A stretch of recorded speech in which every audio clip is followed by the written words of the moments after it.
All right, there we go. Let's get our Facebook folks up in here before it's officially time to go. Got a couple spinning wheels.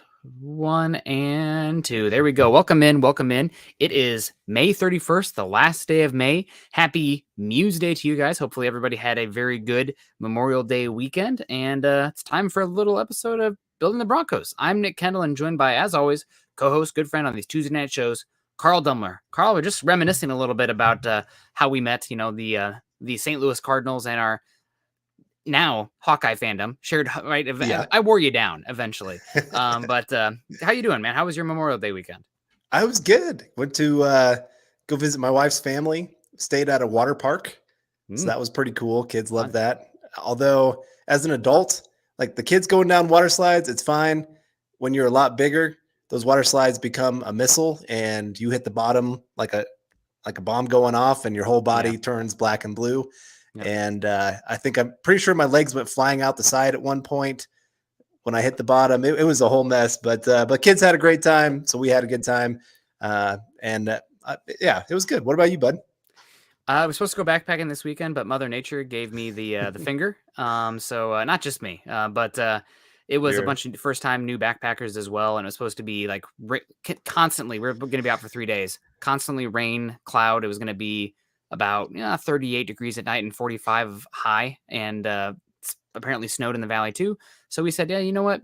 Screw that. We got an Airbnb out in the peninsula, drove around, did some things out there. So we made the most of it, but a little bit of a bummer because I've been looking forward to that trip for a bit. But Mother Nature, has other plans, and maybe it'll be a good thing long term. I know that I shouldn't complain too much about the La Nina because it maybe means less wildfire smoke and whatnot in the summer. But God, we've had before today, we had 5 hours of 70-degree plus temperatures in Seattle in the month of May, which is like the lowest in 50 years or something crazy. So getting by. It's a beautiful day. I'm going to appreciate that, even though I can't be outside because hanging out with you guys, but I'd rather do that anyway. So It is what it is. I always think of Chris Farley when he's doing like a weather report and he's talking about La Nina and he's like, it means the Nina.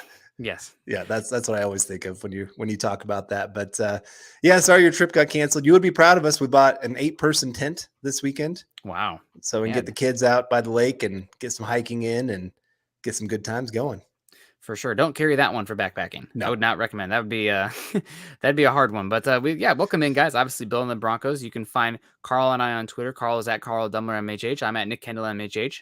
Also follow us at BTB Football Pod and at Mile High Huddle. If you haven't done so yet, check out the gear store, huddleuppod.com, and follow us on Facebook, facebook.com/Mile High Huddle Pod and facebook.com/Mile High Huddle. Please subscribe, like, and share if you're joining us on YouTube. And also, we had an Apple iTunes review come in recently with a 5-star review. So we appreciate that as well. If you guys haven't done that yet, head over to iTunes, leave us a 5-star rating. So let's say hello to some people in the chat here. We got the chat starting to warm up here. If you haven't done so yet, make sure you guys click the thumbs up, like button. We got Jay Valentine coming in saying, random question, who was favored in Super Bowl 48 and 50? Producer might be on it, but I'm just going to go gut. I'm actually on this one. Okay. Super Bowl 48, Broncos were favored by 2.5 points. Super Bowl 50, the Panthers were favored by 5.5 points when the game started. So Broncos won when they were underdog, lost when they were the favorite.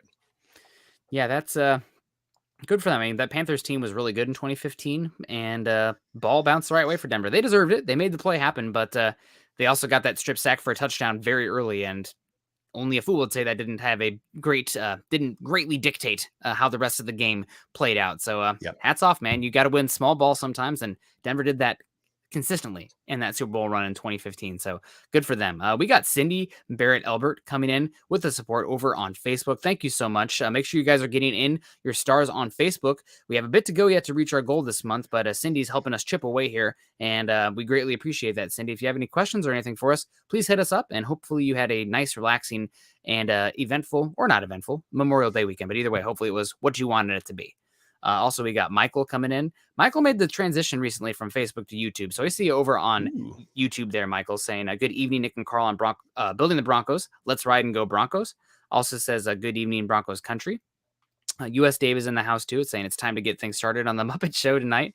Okay, absolutely. It makes me think of Forgetting Sarah Marshall. Have you seen that one? He's like really drunk, Jason Segel, and he's like just cry playing the Muppets theme song. So that's where my head goes. Stupid line, yeah. Kevin coming in. I have a good feeling about this team this year. Go Broncos. We'll get into OTAs today, but you should have a good feeling about it. US Dave also saying we were the same team last year except 1 or 2. It's a big difference for sure. And Michael coming in saying Nick will start MHI_pod with Luke on Wednesday night. It's their new slot for the Mile High Huddle podcast. Mile High Insiders Wednesday night starting tomorrow. So make sure you tune in then, but enjoy us right now for Broncos, building the Broncos. Jeff Noyes coming in saying hello Broncos country. Good to see you. Also saying need an editor for this report. Criminal charges against Broncos wide receiver Jerry Jeudy dropped by Arapahoe County DA. Is Jeudy a Charger? Chargers. Okay, I see what's going on there. Yep. No, I mean, who knows? But we love you, Clee. Coming in, EJ saying good evening, Nick and Carl on Broncos country. Jeff Noyes in the house again. Hi, Michael and Dave. Greg Smith. Good evening, folks. And looks like Scott already got the stuff from Clee, so that's good. Say this one. I can't. What's the first name there? Absalom. Absalom. That's an awesome name. And speaking of awesome, he says, you guys are always awesome. Well, Absalom, hopefully I got your name right because that would be awesome. If you get my name right, then I should get yours. Roy Osborne also coming in saying, good evening, Nick and Carl and Scott. What do you guys think of the Jerry Jeudy news? So this is a good conversation point. And thank you, Roy, for putting it on a tee for us. Jerry Jeudy came in today, found out the news that there's going to be no charges. Everything's dropped and everything sounds like it's going to be going forward smooth sailing. Obviously, it's still a demerit, I guess, on Jerry Jeudy's resume going back. And this is something the Broncos will use as information going forward to monitor. But as far as criminal charges and the like, everything's going to be dropped. The real question now is, will the league office do anything about it? I highly doubt it. Yeah. Usually for your first offense, especially when there's actually no charges against you, they kind of say, okay, you did something stupid, slap on the wrist, don't do it again.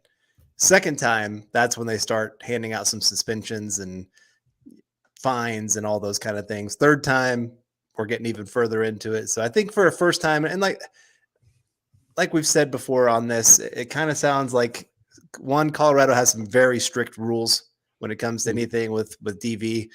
I'm not saying that excuses what he did or anything like that. I'm just saying they arrest first and then ask questions a little bit later on some things. And so with charges being dropped, I just feel like good chance he's going to be okay.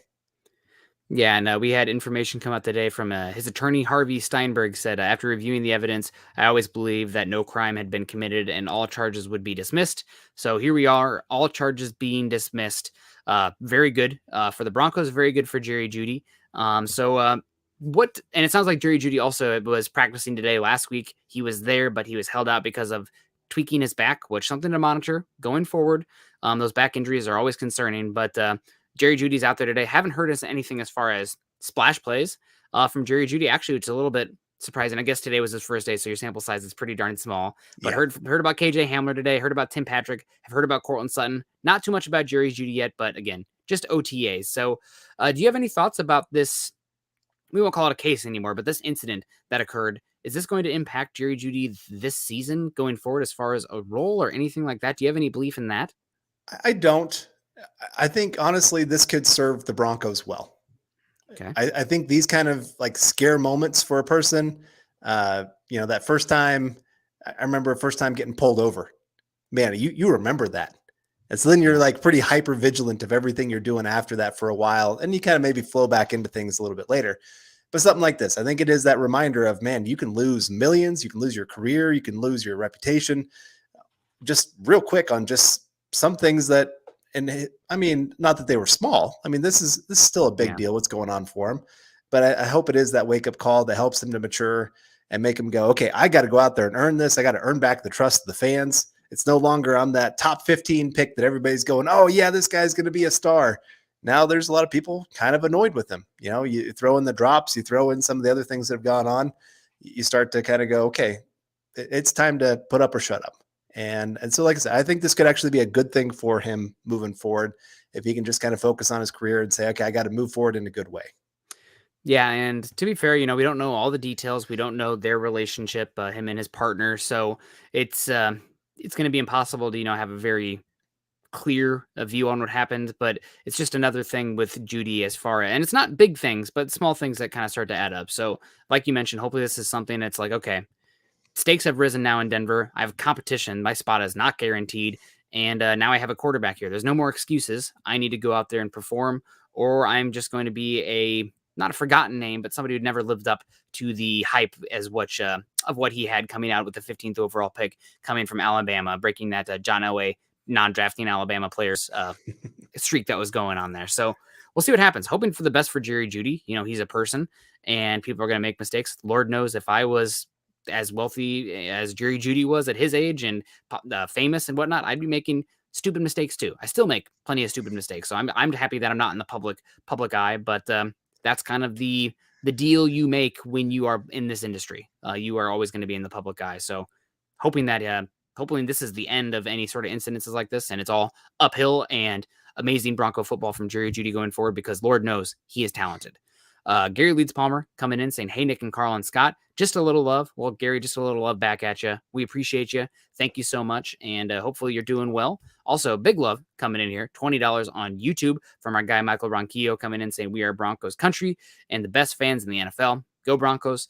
Well, Michael, you're one of the best fans, and we appreciate you always coming in and supporting us. I hope you also had a good Memorial Day weekend, and always appreciate you joining us. So if you have any questions, Michael, get at us. Benjamin Flores coming in here saying, Que pasa, mi amigos? I think I nailed it. He also says, go Broncos here.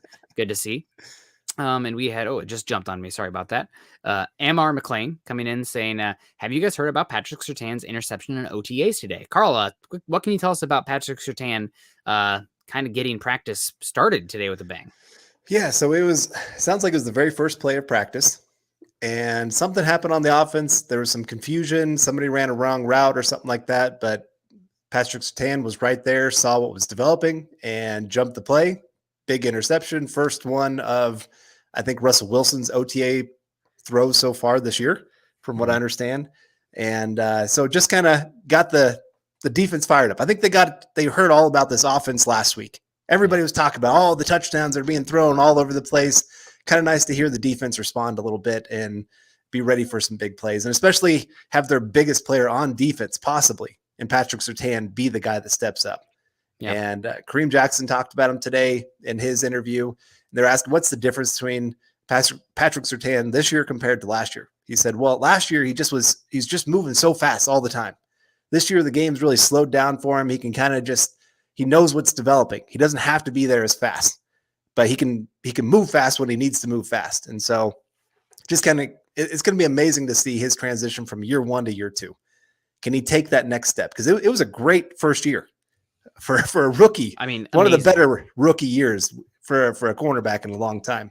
The best one since Marshawn Lattimore. Yeah. We see what Jeff Okudah did, CJ Henderson, a lot of these early first round picks, and we'll see what Sauce Gardner and who's his name? Derek Stingley do this year. But Patrick Surtain was incredible last year, and I don't think we can overstate that. Yeah. So if he can take another step and be even better, I mean, we're talking a guy that should be an all-pro conversation if that's the case, if he takes another step. He was right there, Pro Bowl level last year.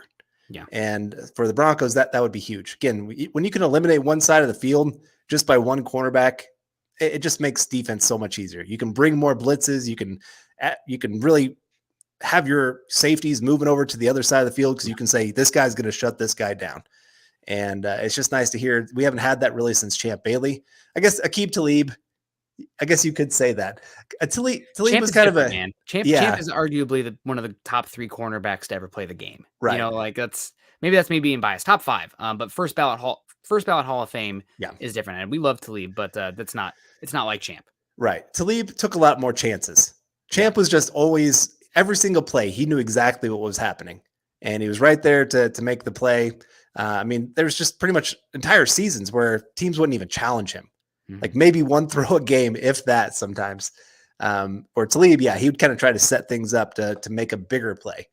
So just a little bit two different players. But yeah, Patrick Surtain, if he can become that next, not Champ Bailey, because it's hard to be the next Champ Bailey. But as good as he was his rookie year, I would not rule it out. It's unfair to say that as a rookie coming out, but how good he was last year, I'm not going to put a ceiling on what he can be.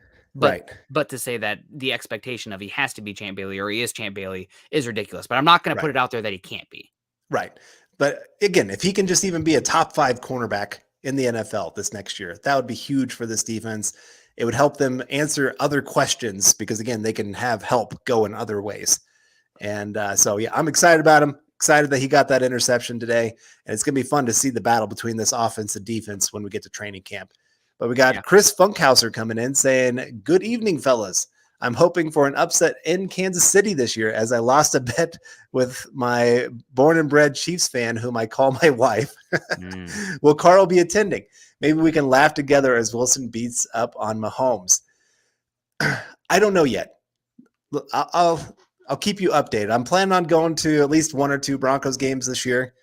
I have to work around my work schedule because I do work on Sundays, and it's a little bit tougher for me to get to some games. So usually it either has to be a Sunday night game, Monday night game, or a Thursday night game for me to make it. And I'm sure those games will be prime time. I can't remember in Kansas City. Is that a prime time game? I do not know. I can't remember the schedule right now. But if it is, Chris, I will try to make that game. And yes, hopefully we can be laughing. The last time I went to a Broncos-Chiefs game in Arrowhead, Broncos crushed the Chiefs. That was actually the Josh McDaniels game where I can't remember, was it Pioli or who was the coach for Pioli was the general manager. Yeah, okay. I can't remember who the coach was then, but was it Todd Haley? Yes. And he refused to shake McDaniel's hand. Yes. And everybody was just going crazy on that one. But that was the last Broncos-Chiefs game in Kansas City that I went to. Yeah, that was kind of a unstoppable D-bag, comes across an immovable jerk. That's Haley versus McDaniels. They're not a big fan. But Chris Funkhauser, thank you so much for joining us today. Hope you had a good weekend there. And if you're at the KC game, hopefully you enjoy it. I've been to Kansas City Chiefs games 3 times, Denver twice. Denver's lost both times, but is what it is. So hopefully Carl can bring some of that good juju, and Broncos can break that streak. Real quick, I wanted to get back to Amar real quick. What else did you hear about PS2's interception? The defense went absolutely insane, guys. The defense went bonkers after it was a pick 6. Patrick Surtain made a hell of a play on it. And then the defense, it's not the boring kind of, do your job, curmudgeon-y defense that was under Vic Fangio there. They were celebrating. They were having a blast. So a lot of energy, a lot of fun, a lot of guys bought into that defense. So there's some competitiveness there between the defense and the offense, and I love it. Did you hear who they were chirping at, though? No. The head coach, Hackett. That's who they went after because he's been chirping at them quite a bit. I guess him and Kareem are having quite the battles. But we got Naj coming in here with a 1999 super chat. Appreciate that, Naj, saying, hey, brothers, how do you feel about the tight end position? Do you see Albert O developing into an upper tier offensive weapon? Man, is Albert Okwuegbunam going to be a tight end? Is my question. What is Alan Lazard? I don't know how much Packers football you watched, Naja, and also thank you so much for the 1999 super. It means a heck of a lot. We appreciate you. But I think he's going to be more of a big slot option than a tight end. I think best case scenario, he develops into a Mike Gesicki, who is essentially a glorified wide receiver and a tight end body. He's not a very good blocker, but a good down the field kind of guy. You could see that with Albert Okwuegbunam. But as far as a developing into an upper tier offensive weapon, doesn't sound like there's a lot of buy-in in Dove Valley right now with him, and it doesn't seem like they are chomping at to get him out there. So it sounds like how do I feel about the tight end position? I'm not worried about it because I don't think it's that important in the offense. I'm fine with Dulcich there. I'm fine with the guys that they have. I'm excited about Tomlinson. I'm really excited to see one of the best blocking tight ends in football for the Broncos this year in Eric Tomlinson. But I don't know. Well, what do you think about this, Carl? Do you see Albert Okwuegbunam developing into an upper tier offensive weapon? So I've always been big on your actions speak louder than your words. And the Broncos, I feel like they spoke about how they feel about Alberto when they drafted Dulcich. When you use your second pick that you have in this last draft, I think they were kind of saying, we don't really think he's our future tight end. Yeah. Now he can still be productive. And I think he's actually a pretty decent tight end as a receiver. I think he could be one of those guys because of his size, his ability to really, straight line speed, get down the field, to high jump a ball because he used to play basketball. I think he can be one of those guys in the red zone that can get you lots of touchdowns. It wouldn't surprise me if he had 8 touchdowns this season. Maybe he only has like 25 catches, but he has 8 touchdowns in those 25 catches. I could see that. And so I think he is still a weapon. I just don't think he's going to be even the top 4 primary weapons in this offense. Yeah. I think he's going to be like maybe the 5th or 6th option when they're really looking at how they want to attack a defense. I mean, gosh, even 5 or 6 seems high because I don't know if the Javonte Williams press conference, God, was it last Thursday? They talked about how much they're planning on using the running backs in the pass game as well. So, I mean, you Yeah. could be talking about 8 or 9 All when you right. Yeah. You start to got really top 4 receivers, top 2 running backs, Dulcich. Dulcich. So he could be number 8. Yeah.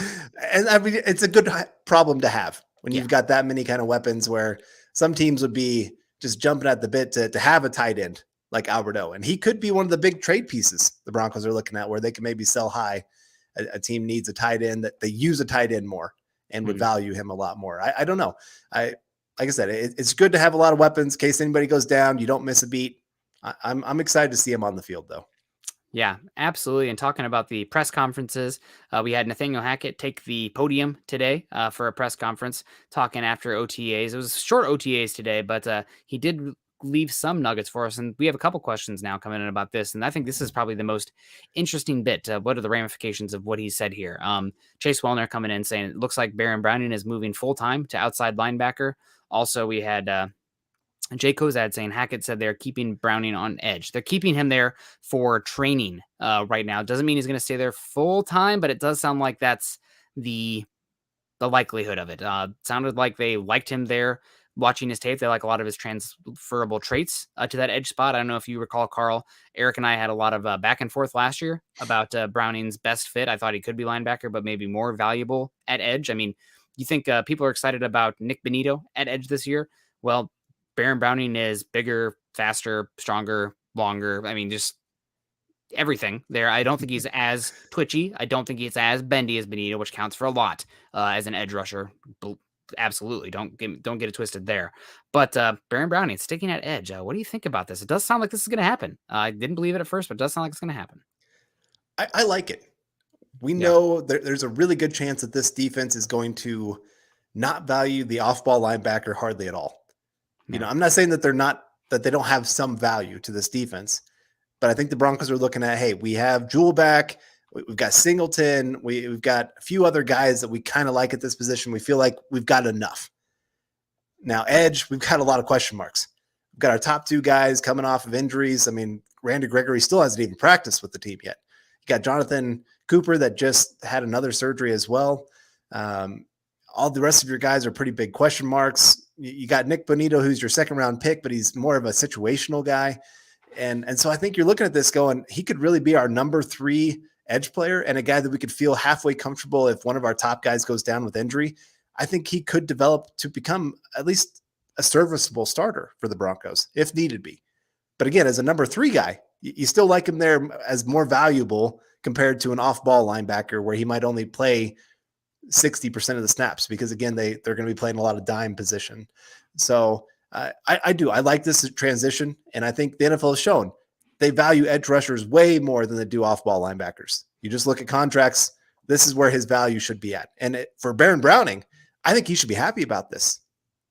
You know, if he proves this year that he can become a starter quality guy, well, you move on from Chubb.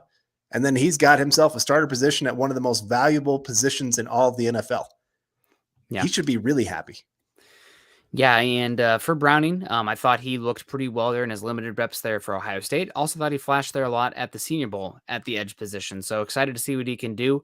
And football is changing a little bit right now. We're kind of seeing it in front of us right now. And at some point, we'll probably have Cody Alexander on one of these shows. I've reached out to him, and he said he'd be interested in coming and talking a little bit of defensive scheme and the evolution of defenses right now in today's NFL. But we're kind of entering an era of what I would like to call, and I haven't coined this, but positionless football, where guys are playing a lot of different roles. You know, Kyle Pitts is an option. Is he a X receiver? Is he a tight end? Is he a big slot?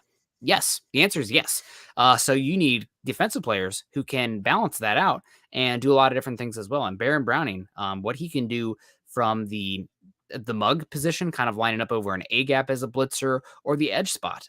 Different looks you can do with simulated pressures there, dropping into coverage, coming down, twists, stunts, spies. I mean, you want your defensive guys to be able to do a lot of different things so that way you can disguise what you're doing and have very versatile defense, and not also to give away what you're doing defensively based on the personnel on the field. So Browning moving to edge full time is still a little bit surprising to me, given it's not like the Broncos have, you know, a a known blossoming superstar at the linebacker position that Baron Browning's getting moved off that spot because of that. Maybe they do. Jonas Griffith. We'll see what happens this year. Jonas Griffith, very small sample size, but it is surprising, but also I'm excited to see what it does. And it definitely plays itself into this defense, especially on third down, being exotic and being attack oriented. So excited to see that. The next question that comes back, we'll get to a few comments here first, but a few further questions based on that comment from Nathaniel Hackett about Baron Browning. Michael coming in here saying the Colorado Avalanche start their quest tonight for the Stanley Cup in the Western Conference Finals against the Oilers. Edmonton Oilers, how much of a hockey guy are you, Carl? Are you? I'm a little. Okay. I was bigger in the 90s when the Avalanche were dominating everyone. Yeah. Then I kind of cooled off for a while. Yeah. Yeah. And the Forsberg and the Patrick Waugh. Yeah. Those were some great times. Yeah. Loved that. But no, I haven't watched as much until the last few years with the Avalanche. I haven't watched other teams a whole lot. Mm-hmm. I guess my question for you is, do the Oilers have the most championships ever of any of the NHL teams? They won like some crazy streak of them, like in the 80s or something. Am I wrong for thinking that? Like historically, they're one of the best teams. Would the Pittsburgh Penguins have more? God, I don't know. Somebody in the chat can give me. But either way, I guess you could say I'm a Blues fan. I watched approximately 10 seconds of hockey this year. But I'm happy for the Avalanche, and I'm definitely cheering for all you guys to get that done and let the good vibes roll in Denver. No doubt about that. Chris Jenkins coming in saying, evening, fellas, evening, Broncos family. Another day to the new era of the Broncos. Another day down to the new era of the Broncos. Year of the horse. Is it really year of the horse? That'd be awesome. Denver Broncos. That'd be pretty cool, though. Yeah. Well, let's just say it is. Why not? And we also got here we go. Juan saying, Nick, are you going to Seattle versus the Broncos? I am. So don't come at me if the Broncos lose. I'm sorry. I have a bad streak going, but we're going to break that streak this year. So let's get into it. We got Jeff Noyes also coming in saying, does Albert Okwuegbunam have the most experience in the tight end room? I think Tomlinson and Salbert have more years in the league, but and also more games played because Albert Okwuegbunam has missed a lot of time with injuries. So no, he's not the most experienced one, but it's a very green room. So, how much of a difference does it actually make? I don't know. I think Tomlinson's probably the leader in the clubhouse as far as veteran leadership, but we'll see. Yep. Albert Knopper's coming in saying, hello, y'all. Hope you're doing well. And we got Chase Wellner saying, would Barron hold up against the run better than Benito? Go ahead. I was going to say, I think so. You said it earlier. He's bigger. He is longer. That ability to have that length to keep an offensive lineman off of you is huge. I think he does well with handling leverage. We saw that as an off-ball linebacker. I thought he did well of being able to get onto a block or stay away from a block, be able to switch whichever way. He was pretty instinctual for a guy that kind of just moved into that position compared to in college. He was kind of all over the place.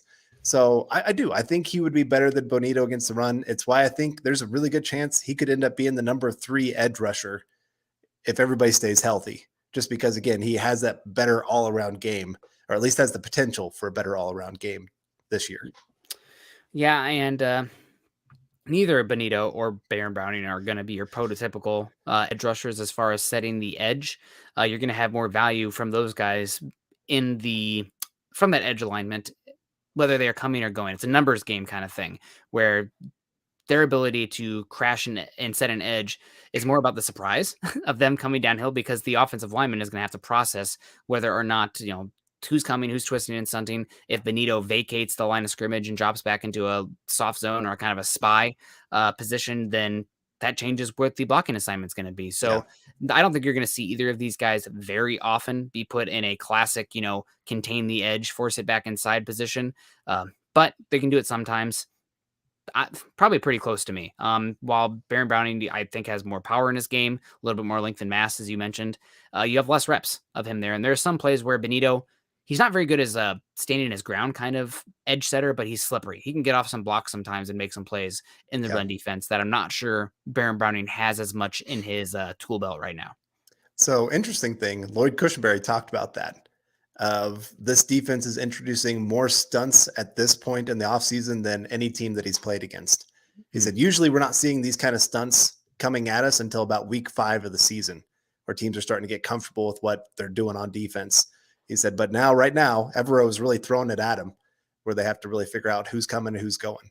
So I do. I think that's going to be a huge part of this defense. They're going to work on that confusion side of things. I remember I think it was the 2005 year for the Broncos where they were so good on defense. And I remember some of the players were talking. They said, we didn't have a whole lot of talent. We just kept everybody confused on what we were doing. And so they said that's how we end up winning so often is we were just so confusing. And I think this defense could win a lot of ways that way as well. Yeah, and circling back on that one, I think it was DJ Jones last week talked about it, where he said that getting a lot of one-on-one opportunities to get after the quarterback, and that doesn't happen by static, your four guys press the line of scrimmage in a 4-2-5 look. You have to have a lot of different twists and stunts going on there, and a lot of different kind of looks up front where you are setting up guys to get one-on-ones, and that's something that Brandon Staley and Raheem Morris have done phenomenal jobs with Aaron Donald. I mean, Aaron Donald, the fact that he ever gets a single one-on-one is a hats off to the schemers in the defensive scheme, because that is set up via different looks and confusion and twists and stunts up front. You do have to be good enough on first and second down against the run to earn those, twists and stunts where they get exotic, because if it's 3rd and 1, if you are running twists and stunts, they're going to run it right at you. They're like, screw you. Where's that guy doing the stunt? All right, we're going to run at that gap. So have to earn it with the first and second down, which we'll see how this defense looks this year in run defense on first and second down. They were not very good there last year, but definitely going to be a lot of fun, and very cool to hear Cushenberry say that as well. Going to be a lot of fun on defense this year. I'm not sure they will be as good as they were last year, but I think they're going to be more fun. I think you're going to see more defensive splash plays, whether it be turnovers or sacking the quarterback, which does add up, especially for a team that's not dreadful, embarrassing on offense like we've seen the last 5 years in Denver. Yeah, for sure. That's been part of the problem with the Fangio defense. And some of it's because they didn't have an offense to challenge another team to actually have to put up points. But that non-aggression, I mean, he just didn't like to blitz. Yep. And he didn't like to make adjustments. And so teams kind of just kept doing the same things over and over to him and finding ways to win that way. And yeah, you didn't force a lot of turnovers. You didn't get the sacks that you'd like to do, the big splash sacks that you needed on those big third downs. And he just kind of lived on the bend but don't break. We're going to make you kick field goals the entire game. And it still helped them to win some games, for sure. I'm not trying to diss what Fangio did. And I mean, Fangio really has changed the face of the NFL when it comes to how defensive plays. But again, I'm hoping for a little bit more aggression in what they're going to do. And I think Evero's going to bring a lot of that from what they did with the Rams, because they like to be a lot more exotic. And a lot of that is going to depend on the health of the edge rusher specifically, because last year you can't really dictate things and be aggressive and force the issue when you are playing such a dearth of talent at the edge rushing spot that the Broncos had last year. I mean, it just is what it is. They didn't have much premium resources at the edge position after Vaughn was traded and Chubb was injured, and by God did it show. One of the worst teams at rushing the quarterback last year at all. So we have an update here from Roy coming in here saying, update, the Avs tied at 1 with the Oilers. Let's go Avs. You can hear me say that. I was biting my tongue last week when they were playing the Blues, but although I will say seeing some of the Blues fans stuff made me really embarrassed, even though I don't really claim them, but happy to see that those people were shut up. Yeah, go Avalanche here from Florida, and go Broncos, says Dale. We have Jeff Noyes coming in saying only rookies to get significant playing time early will be the tight end and a returner. Do you agree with this from Jeff? Because I think there's another guy here that has a very good chance to have significant playing time early. I think Bonito will still have plenty of playing time. Okay. I think there's going to be such a rotation. They want to keep Gregory. They want to keep Chubb, both of them healthy. So especially early in the season, you're going to be rotating guys like crazy. I'm trying to Wuzarike. There we go. I think he stands actually a decent chance to get on the field as well, because the depth that defensive line is not that strong. And I think he's one of those guys, actually, he's got that man strength. Like he looks like he's an older body than a guy that's entering the league at 22. And so I think there's a good chance he could get 50% of the snaps or 40% of the snaps on defense. I think this rookie class is actually going to be pretty active on game day for a lot of reasons. Special teams. Mathis, I think, is another one that, depending on how they do the cornerback dime rotation, is a guy that could see the field. Any others that stick out to you? I mean, you pretty much hit all the guys that I thought. I went through We're gonna half the make sense groups. there. Yeah, I know. I Yeah. know. I think you could. I think the guy that really sticks out to me is Owuzurike as a possible guy, because right now you don't know who the third interior defensive lineman is. He's versatile. He's good against the run. So he seems like there's an obvious path to the field for him. And with his body type and his length, he can play gap and a half. He can play two gap, where I don't think you're getting that from Jonathan Harris. I don't think you're getting that from, the smaller guy that Scott really likes. Deshawn Williams is another one. And we haven't seen anything from McTelvin Najim yet, other than rushing the passer. So I think there's a good chance for Owuzurike. Definitely going to have some Montreal Washington stuff here. We'll be excited to see what he can do this season. But we'll see how it goes. We have a super coming in here from Andrew Baker, helping us inch closer to our star goal for the month. Today's the last day, guys. So if you help us, maybe we can get there. Saying from Andrew Baker, sup fam, there's a lot of ranking analysis of the AFC West, but one edge should be hunger. Russ is obsessed to win, and that mentality should be hard to beat. Hashtag MHH for life. Russell Wilson is obsessed with winning, but and I think that's obviously you want that, but I think Teddy Bridgewater was obsessed with winning. I think Drew Lock was obsessed with winning. Same with Patrick Mahomes, Derek Carr, Justin Herbert. So when you're at that level, I guess the little degrees can make a difference. But I don't know if he's that much more competitive and have a mentality edge over any of the other quarterbacks, because they're all pretty great, pretty damn good quarterbacks. Right. Well, I think of like Andy Reid, even everywhere he's gone, that guy wins. Yeah. It doesn't seem to matter much what the team is, or he just finds ways to make that team successful.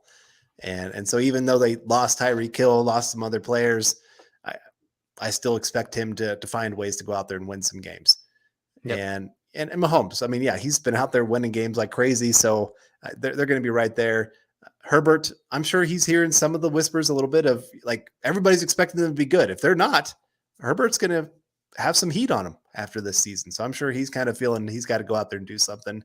And even Brandon Staley, like if you missed the playoffs this year, are they sitting there saying, hey, are you the guy to carry us? We've got you your quarterback. We've got you all these other things. Are you the guy that's really going to lead us to success? So I think there's going to be a lot of hunger in the AFC West. And I think even just the moves every team has made. I mean, even the Raiders going and getting Adams to add to that group, trading away a first and second round pick. Everybody's showing like we expect to win this year. Yeah. And we expect to do well. Like I think pretty much any other division, there's a good chance you're winning that division if you're one of these four teams. Yeah. Other than AFC East, I guess Buffalo. Shouldn't say that. Yeah, true. We have a couple comments coming in here that are kind of all together. Chase Wellner coming in saying Evero is going to be aggressive, and I love it. We also have a one coming in from Jay Kozad saying I won't miss Fangio's defense anytime soon. And also we have Jeff also saying I never understood dropping Vaughn into coverage.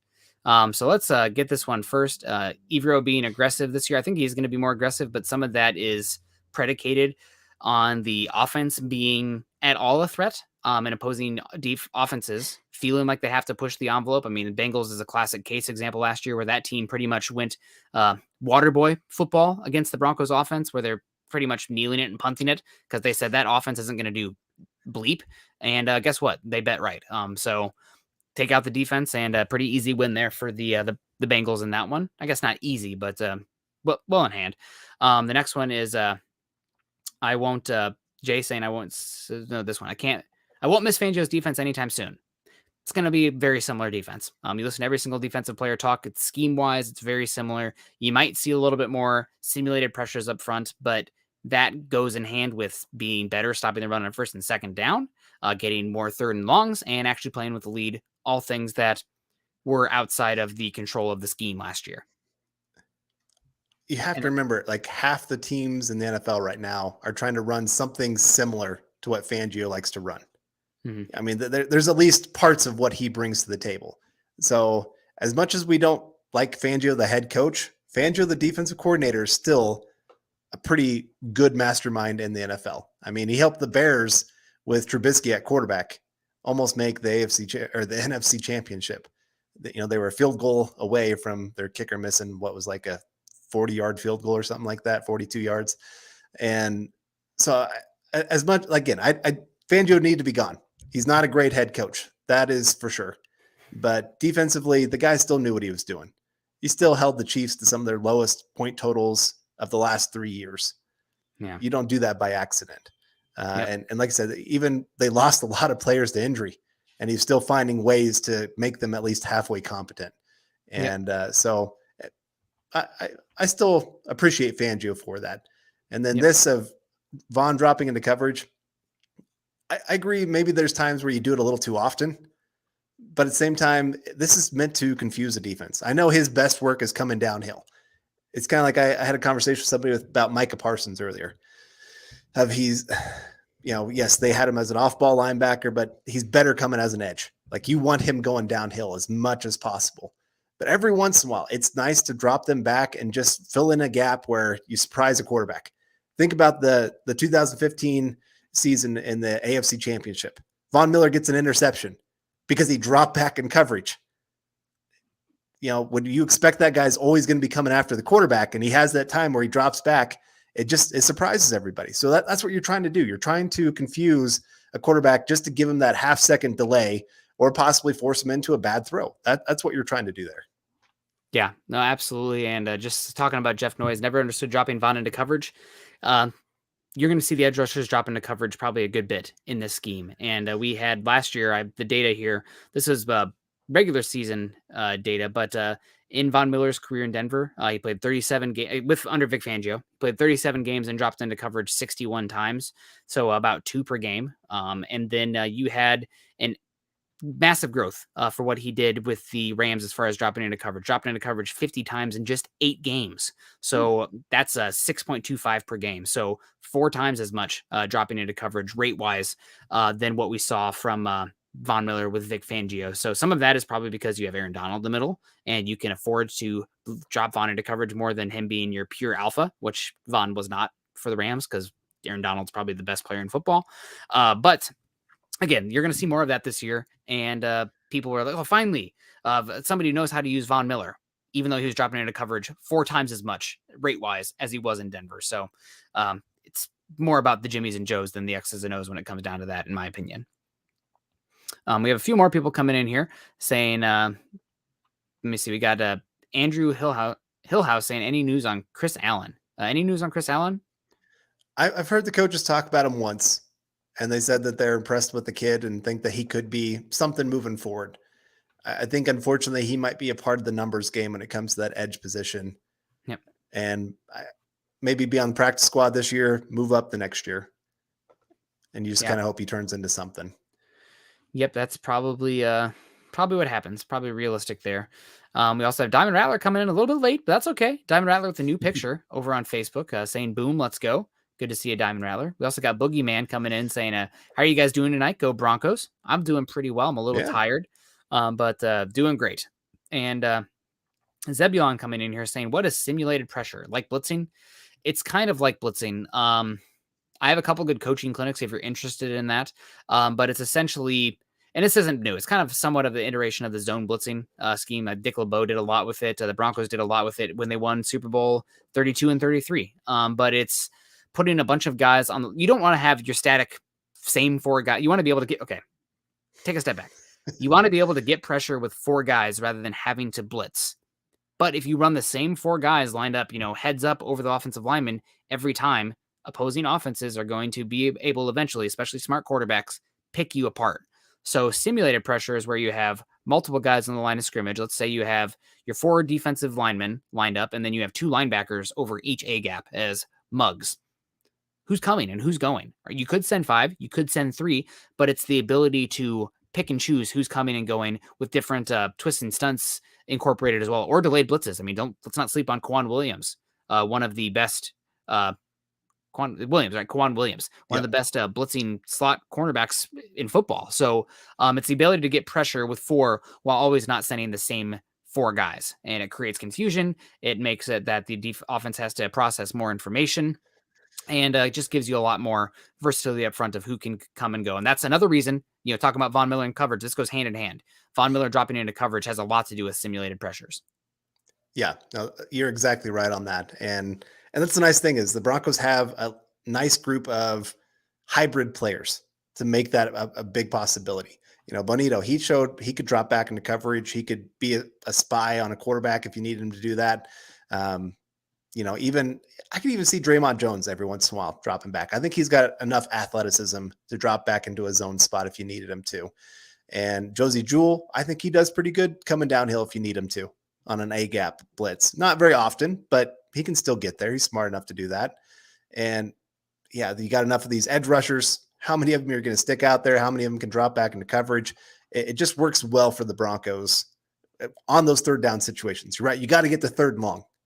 That's the money time for the defense. Yep. And the nice thing is I feel like the Broncos are going to be a lot more successful this year on those third down situations compared to last year where they'd get the third and long and then the quarterback would have all day to throw back there. Yeah. And then they'd pick up the first down. So it just was frustrating to watch last year. Luckily for Denver, my biggest concern with this team getting to those third and longs this year is the quality of the run defense. I know they brought in DJ Jones, who I'm excited about. That should be a plus for that team, but he's not the biggest, lengthiest person playing across multiple gaps, in my opinion, from what I've watched from them. They had DeForest Buckner, they had Nick Bosa, they've had Eric Armstead, all these other guys who were kind of able to do more gap and a half, two gapping because of length, which DJ Jones just does not possess. You have questions about Draymond Jones' ability to do that as well. And then the edge rushers, Bradley Chubb, Randy Gregory, not the best run defender. And then the linebackers. So Broncos run defense right now is questionable. You'd rather be good against the pass than the run, but you have to be able to, eat your vegetables on first and second down against the run to get the dessert, which is third and long. With all that said, though, the Broncos schedule sets up pretty nicely as it looks right now, where they're not going to be playing a lot of running juggernaut teams. Nobody in the AFC West, I really respect their run game over their pass game.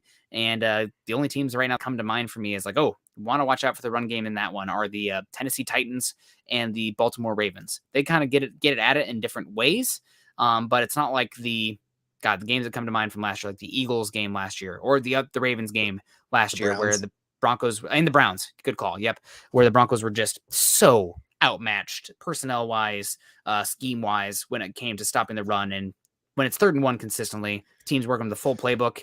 That's when you can get in trouble. For sure. And we do have an update on the Avs-Oilers game. It's 2-1 Avs. So thank you, Roy, for that update. Anybody that's not getting the chance to watch the game right now, there you go. Would love to see them, make that Stanley Cup Finals and possibly bring home the Stanley Cup. Man, I think, what was it?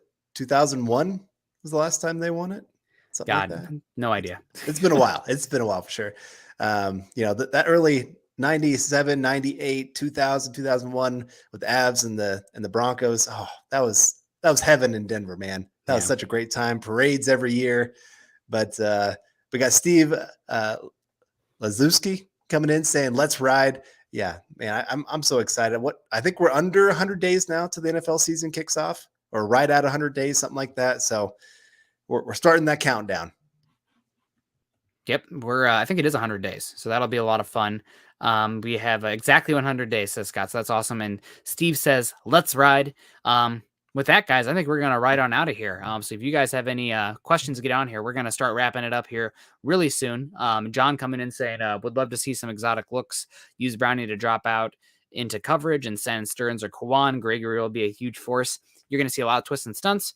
You're going to see a lot of, this is an example of what a simulated pressure is. And again, I have it's a coaching clinic from Kirby Smart, who, if anybody knows defensive football right now, you want to listen to talk, Kirby Smart is way up there. So it's a good one. But it will be a lot of fun. Gregory not only will be a huge force, he has to be a huge force. Broncos need him and Chubb to step up this season.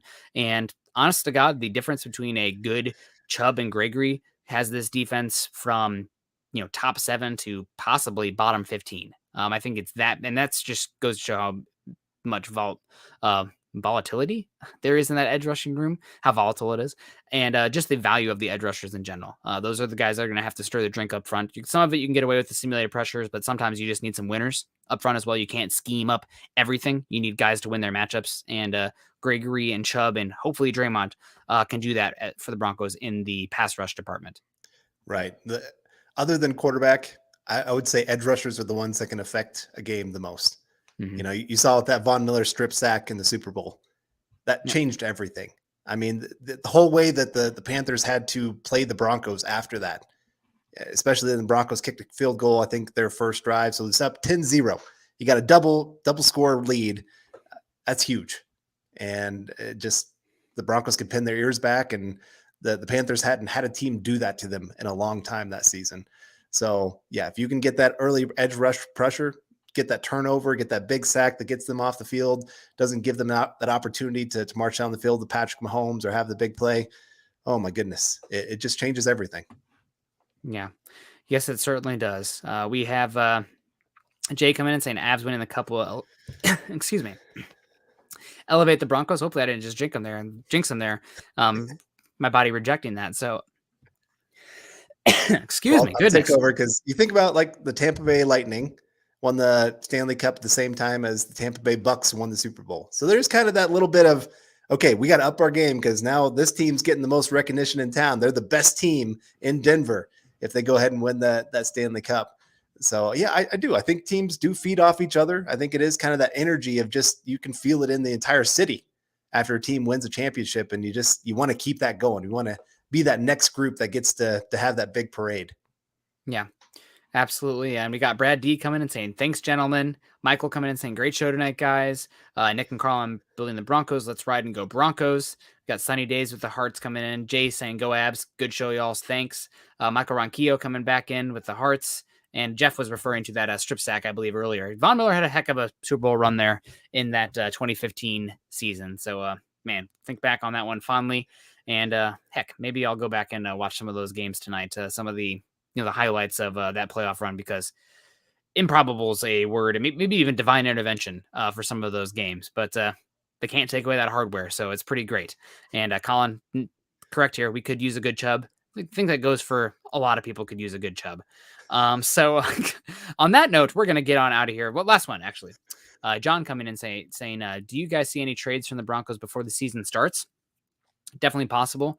There, you have definitely a crowded room on the interior offensive line. You have a few guys in the defense, especially the edge rusher spot, where you might see some moves. And with the Broncos only having, 5 picks in the 2023 draft right now, being able to deal a little bit from the surplus that you have there to even get, 1 5th-round pick next year can make a world of difference as far as darts, ammo, and some of that cap calculations that's going to start to matter after you assuming you pay Russell Wilson a big contract next year. For sure. Yeah. There's a couple positions the Broncos are really deep and definitely could make a move. I mean, we saw it last year. Who was the wide receiver that they traded last year? Trinity Benson. Yes. To the Lions, got themselves, I think, a 5th-round pick for a 6th-round pick. I could see that again for the Broncos. That wide receiver room, pretty darn deep. I think they were even talking about Fulgham today at one point, just how good he's looking out there for him. I could see that being a possibility. If a team has a couple wide receivers go down, boom. The edge position, as many question marks as you have, it is a position that you have a lot of depth. Like, there's a lot of guys that have played quite a few snaps, like Malik Reed. He could be a guy that maybe the Broncos say, hey, we don't need you, but a team's willing to trade that 6th, 7th round pick for him. Tight end room. We were talking about it earlier. Alberto. Maybe you really love Dulcich and you just say, we got to get this guy on the field. We want him to start. And somebody's looking for that receiving tight end. Boom, get yourself a pick. I don't know. There's a lot of options for the Broncos if they can stay healthy. That's always going to be the big question mark. You lose a couple guys, and it doesn't take long to start looking pretty thin. Yeah, absolutely. Well, I'm starting to feel like I'm looking pretty thin, so I need to get on out here and cook dinner. So we appreciate you guys. Also, John coming in saying, great show, let's ride. We appreciate you, John. And EJ also saying, great show, Nick and Carl. Go Broncos and Abs. And Diamond Rattler coming in over on Diamond Jade, actually, over on Twitch, saying boom as well. Diamond coming in across multiple social media avenues. So we appreciate you, Diamond. Hopefully you're doing well. Make sure you guys are following Carl and I on Twitter. Carl is at Carl Dumler MHH, and I'm at Nick Kendell MHH. Also follow us at BTB Football Pod, as well as at Mile High Huddle. Make sure you guys are checking out the show, or obviously checking out the show, but checking out our gear page over at huddleuppod.com. We're 100 days away from the season kicking off, so make sure you have your wardrobe and all your swag from the Broncos and Mile High Huddle over on huddleuppod.com. Support us, support the show. We got the Building the Broncos hats, we got all the shirts, got the coffee mugs, etc., etc. So make sure you guys are doing that. Also follow us on facebook.com/Mile High Huddle, as well as facebook.com/Mile High Huddle Pod. And please, please, please, not everybody's obviously in a position to contribute and support the show financially. That's fine. But if you haven't done so yet, make sure you are subscribed to the show on YouTube. You like this show specifically, and share it on your socials. Share it on your Facebook, share it on your Twitter, share it on your Instagram. That does us a heck of a lot of good. And we love this community, but we don't want anybody to miss out on what this season's going to be, because we're finally sailing in the right direction. It feels like for the first time in a long time in Broncos country. So, it's the old explorers, right? Used to navigate by the stars. It's been a cloudy 5 years. No direction. We're just kind of hoping for the best. Clouds have parted. We have some stars, some constellations to follow here. So hopefully you guys will share our show, and we can just enjoy it with a bigger and better community. So we appreciate you guys. What's the rest of your night looking like, Carl? Well, I got a 3-mile run ahead of me. Haven't got that in today, and the kids are finally getting ready to head off to bed, and I can finally get a little time to go get some exercise in. I need to let off a little. I've been a little pent up today on some different things going on, so I need to go for a run. Feels good. All What right. about you, Well, bud? I'm going to cook dinner. I'm going to do a little cleaning and get ready for, I guess, unpack and get everything ready from the trip we just did out in the peninsula where we got soaked and muddy. So a lot of cleaning up from the good times, which is what it is. That's the cost. Yep. So we appreciate you guys. Everyone hopefully had a great Memorial Day weekend. We will see you live on Scott's channel tomorrow morning, and you'll see Luke and I tomorrow night on Mile High Insiders for the first time on Wednesday night. We appreciate you guys. Choose kindness, choose compassion. Go Broncos.